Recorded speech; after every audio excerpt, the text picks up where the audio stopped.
Guys, I want to explain why I get so irate when leftists in the United States continually criticize America and frame our country as the worst country the world has ever known, the problem of the entire world, the creator of all wars.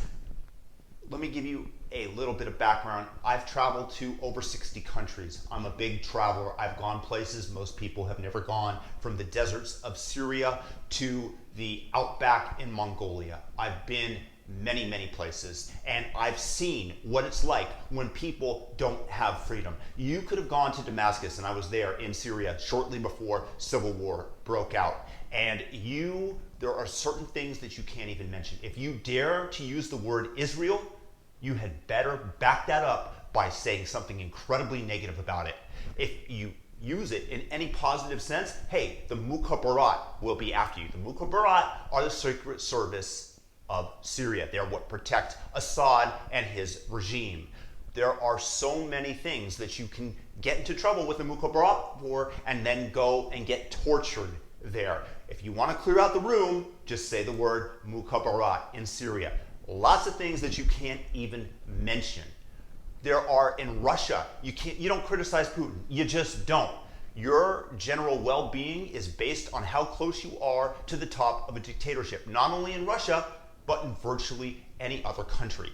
I was going to Myanmar on a plane, and I witnessed people from the 888 movement that were seated next to me, and I spoke with them as they had the most magical moment of their life when they landed in their country for the first time in 20 years, when that country was finally starting to open up. And I believe it was in 2012, 2013.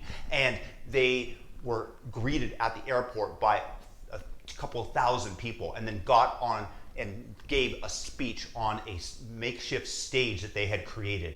And this was the first time that they had been there in 20 years because the country was starting to open up.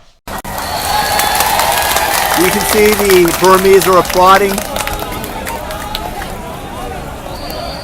You don't know what it's like if you say something against the government and then you get thrown in jail. And what do leftists do in the United States? They continually bag on the orange man. They continually criticize the United States for all facets, and they want to shut down freedom of speech. That freedom of speech, that First Amendment, it was what allows you to say whatever you want about Donald Trump, and that protects you. Because, hey, orange man, he ain't perfect, and he'd love to slap you if he could, probably. Lots of people in power in the United States would, because you have to have an ego in order to get there, and you don't subject somebody with a massive ego to criticism. This is what allows you to say what you want, and yet you want to get rid of it. You think that in exchanging that for hate speech laws, the first step in order to get rid of the First Amendment and control speech, which is controlled in so many countries, is going to do you and the world good? Look at the protesters in Iran right now. The protesters are being fired upon for exercising what is a civil right in America to protest, and they are being fired upon. A couple of months ago, 1,500 protesters lost their life in that very country. And what did Iran do? They shot down an airplane that was flying out of their own airspace. It's like if I have dinner guests and I see them leaving and I'm scared of my neighbor and I'm upstairs with my rifle as they're leaving and I look into my video camera and I see some shadowy figures that are leaving. It flew out of Iran's airspace, and then I open fire on them. This is what Iran did with their own jetliner. And then they lied about it, despite the fact that it was completely obvious to anybody who knows anything about the communication between aircraft. It just suddenly stopped communicating, a big fireball in the sky. Then Iran continues to lie about it, the government, for 3 days. And now the protests are happening. And people in America, the leftists, are so angry they want to blame Trump. And they do blame Trump. And it's the most disgusting thing. Who pulled the trigger? Did Donald Trump pull the trigger? No. Criticize Donald Trump any way you want to. Iran has been bellicose, and they have been coming after all areas of the Middle East. They want to be a regional power. They want to exert more and greater authority. But the point is that you have to be able to understand that you have freedom. That First Amendment, the institution of America, are what grants you the ability to speak, the ability to criticize, the ability to protest, and that does not exist in many other countries around the world. And it's a miracle that the West has uncovered this bedrock of what creates a long-lasting democracy rather than despotic dictatorships that hold on to their power via natural resources and selling those to the West in general and then bribing the people at the top. Whereas in America, you have a real opportunity to get ahead. And I see people on Facebook that just yell about the plane going down and that they'd rather support Iran than Trump. I'm sorry, who's truly the despotic people here? The people that are shooting their own civilians?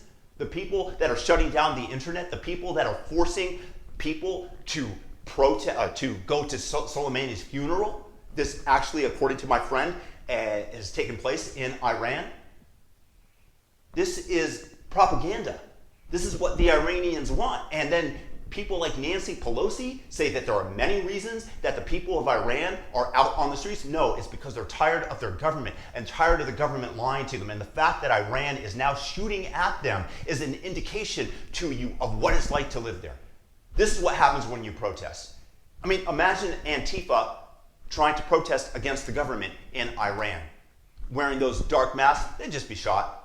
The same thing that's happening to protests with legitimate concerns. And meanwhile, the left wants to shut down freedom of speech. They want to enact hate speech laws. They worry about transgender bathrooms. There are such bigger problems in the world, and the fact that we're able to focus it to any degree on such a thing is because we have solved so many of our problems. Not that America's perfect. I'm not going to say that.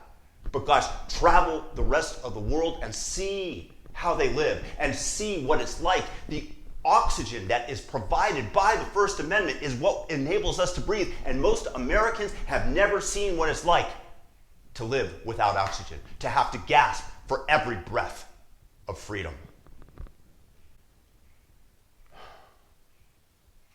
Peace and blessings to everybody out there. If you like this, leave a comment, subscribe, and share it with a friend.